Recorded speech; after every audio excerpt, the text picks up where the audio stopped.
You were organized. Your history does not begin at slavery.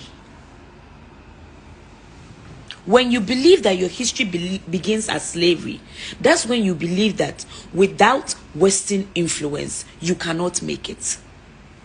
For me, I'm a proud Fanti from the Kumfi traditional area. When I learn the history of my people, I understand why I am who I am. Before colonization, my people were doing their own thing. We cared about each other. We fought wars that we won. We had food. When people were sick, health care, traditional health care was not the most impossible thing to have access to. Your history does not begin at slavery. It does not begin at colonization. There was you and your people before our land was taken over. And if you don't understand this, you're going to continue to think that without white people, you cannot build this country. Without white people, you cannot build this continent. Look, because in school, when you go, how much do you know about your people before you know about God in Gordisburg? Your educational system is even strategic in such a way that your history is so wiped out that you have no confidence in who you are. Look, what they did to black people, it is not small. It is several years of indoctrination, several years of wiping us out mentally. That's why people come and tell you that if for nothing at all they brought education. Do you believe that your ancestors couldn't read and write before white people came into this country? All the markings and archaeologists and stuff, fine. What is it? This is not writings. We had our own way of communicating. We were literate. If you speak English and you can communicate in English, and then someone comes to teach you French, it doesn't mean you suddenly become the most intelligent person. You just learn French.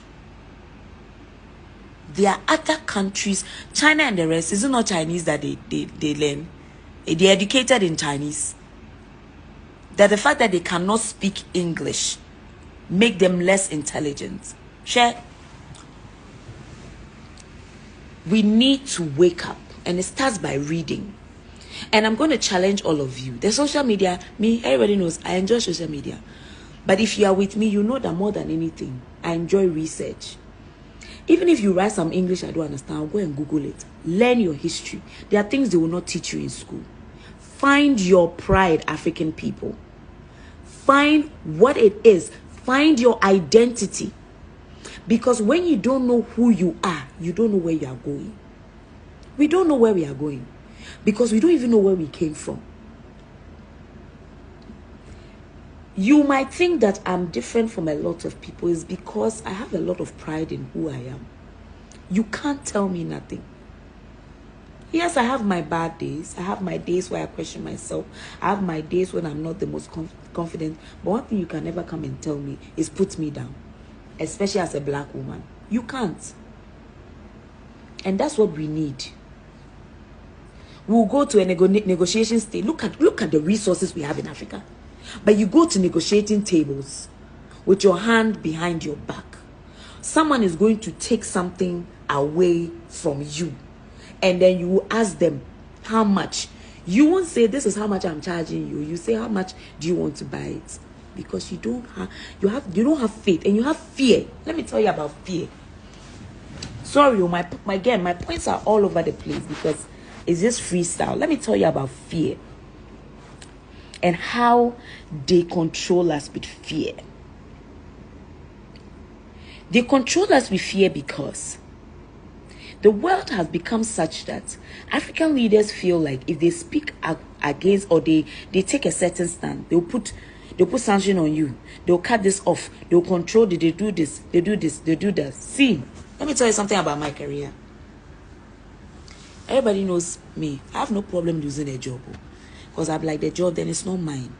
I'm so confident in who I am what I bring to the table, that when you are booking me and you start doing juju, I'm like, listen, I know what I'm going to bring to the table. If I'm not for you, it's fine. And there are days when I started my career, I've been in the industry for 17 years. There were days when almost like a year I was not booked, but I was okay. Because I said, what is mine, and it will find me. What I'm not going to do is sell myself short. Eventually, people started to take notice. They started to respect that, listen, she might be a lot of things, but when it's time, she'll show up on time and she will deliver. When you go to any table, negotiating table, and you act like you need them more than they need you, you have failed. We have all the world's resources, but then we always go like we need the world more than the world needs us. It's because we are not unified, and they keep us divided. So you're going to, let me tell Togo this, let me tell Nigeria this, oh no, let me tell Ghana this, oh no, maybe I should tell Nigeria this, so that they will be, the fear is a unified Africa. And people always go like, hey, no, don't speak on this thing, so someone will come and get you. Okay, it's frightening, but you know what? There are two ways to live in this world: to live in fear, or to just live. And it is